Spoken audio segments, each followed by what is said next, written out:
Hi മക്കളെ, welcome back to Xylem learning. It's me VK. Model exams കഴിഞ്ഞു. ഇനി കുറച്ച് ദിവസങ്ങൾ കൂടി നമ്മുടെ പബ്ലിക് എക്സാമിലേക്കുള്ളൂ.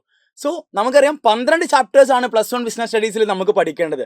സോ അതിൽ തന്നെ ഡബിൾ പാസ് ആവാൻ വേണ്ടി ഏതൊക്കെ ചാപ്റ്റേഴ്സ് ആണ് നിങ്ങൾ പഠിക്കേണ്ടത്, ആ ചാപ്റ്റേഴ്സിലെ പ്രധാനപ്പെട്ട കണ്ടന്റുകൾ ഏതൊക്കെയാണ് എന്ന് ഡിസ്കസ് ചെയ്യാൻ വേണ്ടിയിട്ടാണ് സാർ ഇന്ന് ഈ വീഡിയോ നിങ്ങൾക്ക് ചെയ്യുന്നത്. സോ ആദ്യമായിട്ടാണ് നിങ്ങൾ നമ്മുടെ ചാനലിലേക്ക് എത്തുന്നതെന്നുണ്ടെങ്കിൽ ഉറപ്പായിട്ടും ചാനൽ സബ്സ്ക്രൈബ് ചെയ്യാൻ മറക്കരുത്. നമുക്ക് എന്താക്കാം, പെട്ടെന്ന് തന്നെ വീഡിയോയിലോട്ട് പോവാം. യെസ്, സോ ആദ്യമായിട്ട് നിങ്ങൾ പഠിക്കേണ്ട ചാപ്റ്റർ എന്ന് പറയുന്നത് നമ്മുടെ ഫസ്റ്റ് ചാപ്റ്റർ ആണ്.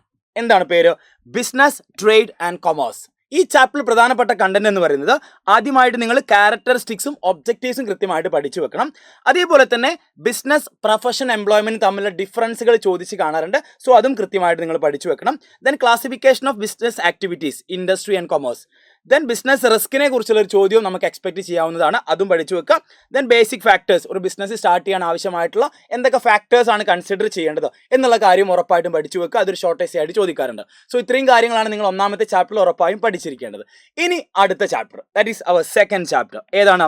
Forms of business organisation. 5 ഫോംസിനെ കുറിച്ചാണ് ഈ ഒരു ചാപ്റ്റർ ഡിസ്കസ് ചെയ്യുന്നത്.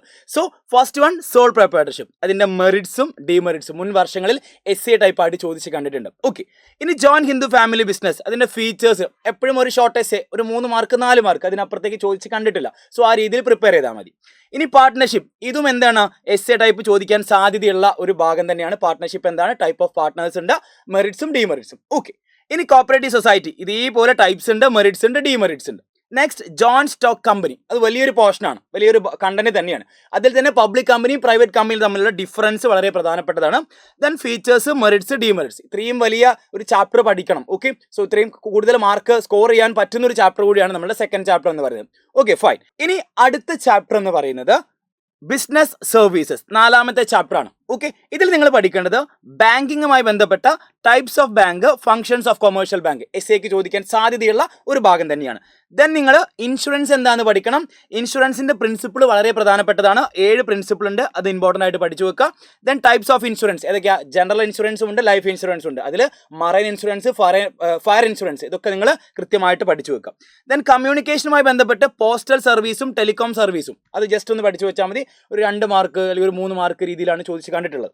Then transportation. അപ്പോൾ ഇത്രയും കാര്യങ്ങൾ നമ്മൾ ബിസിനസ് സർവീസ് എന്ന ചാപ്റ്ററിൽ ഉറപ്പായിട്ട് നിങ്ങൾ പഠിച്ചു വെക്കുക. Okay, fine. ഇനി അടുത്ത chapter, that is formation of A company, നമ്മുടെ 7ാമത്തെ ചാപ്റ്റർ ആണ്. ഈ ഒരു ചാപ്റ്ററിൽ പ്രധാനപ്പെട്ട 4 സ്റ്റേജസ് ഉണ്ട്. ഏതൊക്കെയാ? Promotion, incorporation, subscription of capital and commencement of business. അതിൽ പ്രൊമോഷനിൽ ഫങ്ഷൻസ് ഓഫ് പ്രൊമോട്ടർ സ്ഥിരമായിട്ട് പരീക്ഷയ്ക്ക് 2 മാർക്കിന് 4 മാർക്കിനൊക്കെ ചോദിച്ചു കണ്ടിട്ടുണ്ട്. സോ അത് കൃത്യമായിട്ട് പഠിച്ചു വെച്ചോളൂ. ദെൻ നിങ്ങൾ പഠിക്കേണ്ടത് memorandum and articles of association എന്നുള്ള 2 പ്രധാനപ്പെട്ട കമ്പനി ഫോർമേഷൻ ആവശ്യമായിട്ടുള്ള 2 പ്രധാനപ്പെട്ട ഡോക്യുമെന്റുകളാണ്. ഇപ്പോൾ ഈ കഴിഞ്ഞ മോഡൽ എക്സാംസിന് മെമ്മോറാണ്ടം ഓഫ് അസോസിയേഷനും ആർട്ടിക്കിൾസ് ഓഫ് അസോസിയേഷനും തമ്മിലുള്ള ഡിഫറൻസ് ആണ് ചോദിച്ചിട്ടുണ്ടെങ്കിൽ, ഇനി പബ്ലിക് എക്സാമിന് ഒരുപക്ഷെ മെമ്മോറാണ്ടം ഓഫ് അസോസിയേഷന്റെ ക്ലോസുകളായിരിക്കാം ചോദിക്കാം. സോ അത് കൃത്യമായിട്ട് നിങ്ങൾ ഉറപ്പായിട്ട് പഠിച്ചു വെക്കേണ്ട ഒരു ഭാഗം തന്നെയാണ്. ഓക്കെ, ഇനി നമ്മുടെ അടുത്ത chapter, that is 8th chapter, source of business finance. ഒരുപാട് സോഴ്സുകളെ കുറിച്ച് നമ്മൾ പഠിക്കുന്നുണ്ട്. അതിൽ ഏറ്റവും പ്രധാനപ്പെട്ടതാണ് equity shares, preference shares, retained earnings, debenture, അതേപോലെ തന്നെ public deposit, trade credit, commercial paper, factoring, lease financing. ഇതൊക്കെ എന്താ കാണുന്നത്, പരീക്ഷയ്ക്ക് ചോദിച്ച് കണ്ടിട്ടുണ്ട്. സോ ഇതെല്ലാം നിങ്ങൾ കൃത്യമായിട്ട് പഠിച്ചു വെക്കണം. ഓക്കെ, സോ അതേപോലെ ഈ ചാപ്റ്ററിന്റെ ഏറ്റവും അവസാന ഭാഗത്ത് factors affecting the choice of swords of fund, അല്ലേ? നമ്മളൊരു ഫണ്ട് ചൂസ് ചെയ്യുന്ന സമയത്ത്, ഒരു സോഴ്സ് ചൂസ് ചെയ്യുന്ന സമയത്ത് എന്തൊക്കെ ഫാക്ടേഴ്സ് ആണ് കൺസിഡർ ചെയ്യേണ്ടത്, ഇതൊരു ഷോർട്ട് എസ്സേ ചോദിക്കട്ടോ. ഷോർട്ട് എസ്സേ രീതിയിൽ ചോദിക്കാറുണ്ട്. സോ അത് നിങ്ങൾ ഉറപ്പായിട്ടും കൃത്യമായിട്ട് പഠിച്ചു വെക്കാം.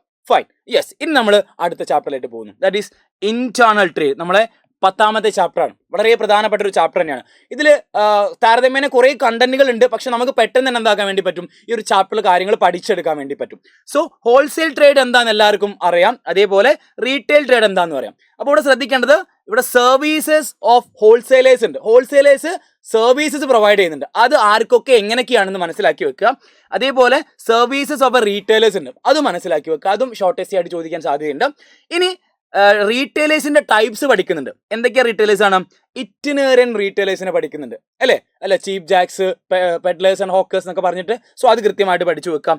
ദെൻ ഫിക്സഡ് ഷോപ്പ് ട്രേഡേഴ്സ് ഉണ്ട്, അല്ലെ? റീറ്റെയിലേഴ്സ് ഉണ്ട്, ഫിക്സഡ് ഷോപ്പ് റീറ്റെയിലേഴ്സ് ഉണ്ട്. അതിൽ തന്നെ 2 ടൈപ്പ് റീറ്റെയിലേഴ്സ് ആണുള്ളത്. ഒന്ന് fixed shop small retailers, fixed shop, large retailers. അതിൽ നമ്മൾ സൂപ്പർ മാർക്കറ്റ്, ഡിപ്പാർട്ട്മെന്റൽ സ്റ്റോഴ്സ് എന്നൊക്കെ പറഞ്ഞ് പഠിക്കുന്നുണ്ട്. സോ അത് കൃത്യമായിട്ട് ഏതൊക്കെ സ്ഥാപനങ്ങളാണ്, ഏതൊക്കെ ഷോപ്പുകളാണ് എന്ന് കൃത്യമായിട്ട് മനസ്സിലാക്കി വെക്കാം. ഡിപ്പാർട്ട്മെന്റൽ സ്റ്റോർ, അതേപോലെ മൾട്ടിപ്പിൾ സ്റ്റോർ തമ്മിലുള്ള ഡിഫറൻസ് ഒക്കെ മുൻ വർഷങ്ങളിൽ ചോദിച്ച് കണ്ടിട്ടുണ്ട്. സോ ഈ ചാപ്റ്ററിൽ ഇത്രയും പ്രധാനപ്പെട്ട കണ്ടന്റുകൾ നിങ്ങൾ ഉറപ്പായിട്ടും കവർ ചെയ്തിരിക്കണം. ഓക്കെ, സോ മക്കളെ, ഇത്രയുമാണ് നമുക്ക് ഡബിൾ പാസ് ആവാൻ വേണ്ടി നിങ്ങൾ കവർ ചെയ്തിരിക്കേണ്ട, നിങ്ങൾ ഉറപ്പായിട്ടും പഠിച്ചിരിക്കേണ്ട ചാപ്റ്റേഴ്സ് എന്ന് പറയുന്നത്. ഓക്കെ, അപ്പോൾ ഈ ചാപ്റ്റേഴ്സിലെ എല്ലാ കണ്ടന്റുകളും ഉറപ്പായിട്ട് പഠിച്ചു കഴിഞ്ഞാൽ ഉറപ്പായിട്ടും നിങ്ങൾക്കൊരു 44 എബോവ് നിങ്ങൾക്ക് ഉറപ്പായിട്ടും സ്കോർ ചെയ്യാൻ വേണ്ടി സാധിക്കും. ഓക്കെ, അപ്പോൾ ഡബിൾ പാസ് എന്ന് പറയുന്നത് എബോവ് 44 നിങ്ങൾ സ്കോർ ചെയ്യുക എന്നുള്ളത് തന്നെയാണ്. സോ എല്ലാവർക്കും ഓൾ ദി ബെസ്റ്റ്. തീർച്ചയായിട്ടും ഈ ഒരു കണ്ടന്റുകൾ നിങ്ങൾ പഠിക്കുക. അതേപോലെ തന്നെ മറ്റ് ചാപ്റ്റേഴ്സും കവർ ചെയ്യാൻ പറ്റുകയാണെന്നുണ്ടെങ്കിൽ മാക്സിമം കവർ ചെയ്യുക, മാക്സിമം സ്കോർ ചെയ്യുക. പ്ലസ് ടുവിലേക്ക് ഒരിക്കലും മാറ്റി വെക്കരുത്. കാരണം പ്ലസ് വണ്ണിൽ നിങ്ങൾ എത്ര സ്കോർ ചെയ്യുന്നുണ്ടോ അതിനനുസരിച്ച് നിങ്ങൾക്ക് പ്ലസ് ടുവിലും സ്കോർ ചെയ്യാൻ വേണ്ടി സാധിക്കും. ഇമ്പ്രൂവ്മെന്റും എക്സാമും കാര്യങ്ങളൊക്കെ ഉണ്ട്. പക്ഷേ അതിലേക്കൊന്നും നിങ്ങൾ പോവാതിരിക്കുക. മാക്സിമം നിങ്ങൾക്ക് കൊണ്ട് പറ്റുന്ന രീതിയിൽ സ്കോർ ചെയ്യാൻ ശ്രമിക്കുക. Wish you all the best.